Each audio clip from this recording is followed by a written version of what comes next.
அதாவது நிக்கிதா, விருதுநகர் மாவட்டம் காரியாபட்டி அருகே உள்ள கல்குறிச்சி மருத்துவர் பகுதியை சேர்ந்தவர் முத்துக்குமாரின் மகள் வர்ஷா.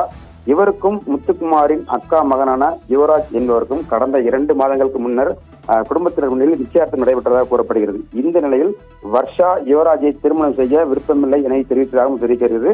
இதனால் இருவருக்கும் இடையே கருத்து வேறுபாடுகள் இருந்ததாகவும் தெரிய வருகிறது.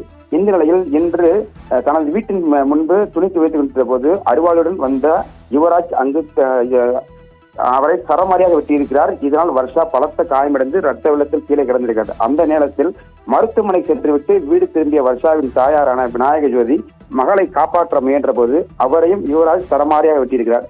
இதனால் விநாயக ஜோதி சம்பவ இடத்திலேயே ரத்த வெள்ளத்தில் உயிரிழந்திருக்கிறார். பலத்த காயமடைந்த வர்ஷாவை அக்கம் பக்கத்தினர் மீட்டு மேல் சிகிச்சைக்காக விருதுநகர் அரசு மருத்துவமனைக்கு அனுப்பி வைத்திருக்கிறார்கள்.